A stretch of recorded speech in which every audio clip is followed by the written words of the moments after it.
Alright, today I'm checking out Sabaton. I'm listening to the song Night Witches. Let's get into it. The Germans are resting behind the lines of the Eastern Front. What? Their tents in neat rows. All is in order in the quiet and still of the night. The Germans are resting behind the lines of the Eastern Front. Their tents in neat rows. Oh, in neat rows. I thought you said their tents in neat rows. Still of the night. It's cold, and the winter snow crunches under the jackboot of a guard. Looking up into the sky, the snow starts to drift down. It's peaceful here. How was a song about war called Night Witches? No, it's just the wind. Suddenly, piercing the still of the night, there's an otherworldly scream and a whoosh as a dark form speeds by. And was that a woman's laughter in the distance? There are no engine sounds, and the suddenly fearful German soldier loses his footing and whispers under his breath, "Die Nachthexen." The world is all at once a bloom of fire and ash, and two more dark forms pass without a sound. Hearing the whooping and celebration of these supernatural creatures, the guard shakes himself from his fear and calls out, "Die Nachthexen! Die Nachthexen! The Night Witches!" Okay, well, I guess that's where Night Witches comes from. In the sky, above, 3 planes of the soon-to-be-famous 588th Night Bomber Regiment, their engines now running, turn east for home. Time to rearm and refuel for another mission. Coming into land, they're greeted by their commissar, Yevdokia Rashkevich. The young girls that form the pilots and navigators are between the ages of 17 and 26. They are desperate to take the fight to the Germans and have traveled from all over Russia to join the all-women regiments. The 588th is where the least skilled of all the women are placed, but that didn't stop them from carving their name in history. In the early days, they were largely ridiculed by the Soviet men. Given men's uniforms that were too big and shoes all of the same size, the women did the best they could with the clothes, making them fit with bags or filling large men's shoes with stuffing. The equipment they were given was woefully out of date. The Polikarpov PO2 was a 2-man trainer, underpowered and made of cloth and wood. These old string bags were nicknamed crop dusters, or even worse, sewing machines due to the noise their tiny engines made. But the women of the 588 ignored the taunts, and despite the odds, turned the plane's shortcomings to their advantage. The planes at maximum speeds were far below the stall speeds of any of the German fighters. Giving them a tight turning circle, they were almost impossible to hit. They were susceptible to small arms fire and anti-aircraft guns, so their strategy was to attack in threes, with a navigator in each plane. At her signal, the pilot would cut the engines and swoop in slowly, silently, dropping their bombs, dealing death from above. Unexpected. Okay, I get how you get the whole Night Witches thing now. You got women, and he said in the beginning they heard women laughing, and then they're dropping bombs on people at night, and their planes are making a funny noise, so you get Night Witches. I did not think this was going to be about war, but I guess maybe literally every Sabaton song is about war. By the end of this, do we get a song, or is the song the background music, and it's just like a retelling of a war story? Sabaton must be like super history buffs, like to have this much stuff about war, even just telling stories. Undetected, stealth perfected. If necessary, the other two would draw fire from the fighters or from the ground. They slept during the day and rose at dusk to take their vengeance on the invaders. This unnatural bravery and their stealth tactics earned them their title, the Night Witches. The German ace Johannes Steinhoff said, "We simply couldn't grasp that the Soviet airmen that caused us the greatest trouble were in fact women. These women feared nothing." Now the song's about to drop.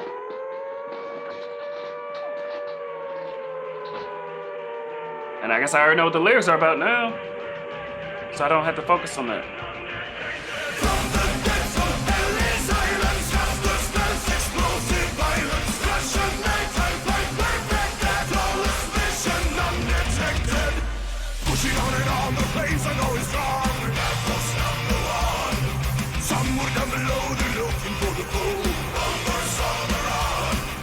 You can move, just a fight that attacks me through.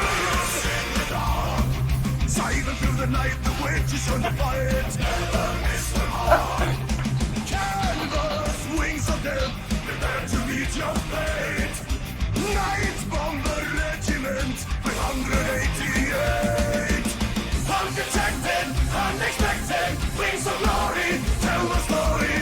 Aviation, deviation, undetected, still perfected. Also losing ground, retreat into the sound. Get this in the air. Suddenly appears confirming all of this. Strike from witches there. Target bound from around, battle sound from the battleground. This is aiming high. Lodging awaits to beat them at the gates. Live to fight and fly. Canvas, wings of death, prepare to meet your fate. Night Bomber Regiment 388. Undetected, unexpected, wings of glory, tell the story. Aviation, deviation, undetected, still perfected. Man, the lyrics, the song, everything, it hits so much harder when you actually know what's going on. You know what I mean? Undetected internet. Like, I know what that's about. It's about these women in the sky. I would have been guessing, like, what in the world is going on? And that dance. Does that go with this song? That's a dance I just learned today, and they say it goes with any song. You could dance that to any song, so I decided, let's pull it out and see if it goes with Sabaton. Let me know.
32 women, both pilots and navigators, never came home.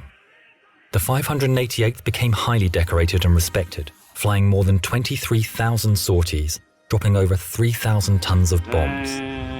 23 night witches were awarded the Hero of the Soviet Union, although they were disbanded just 6 months after the war and not allowed to fly in the victory parade, given their planes were so slow. From 1956, after she retired from active service, their commissar Yevdokia Rashkevich took it upon herself to find the site of every single one of her girls that was downed, to mark the place and to pay her respects to each one of the incredibly brave night witches.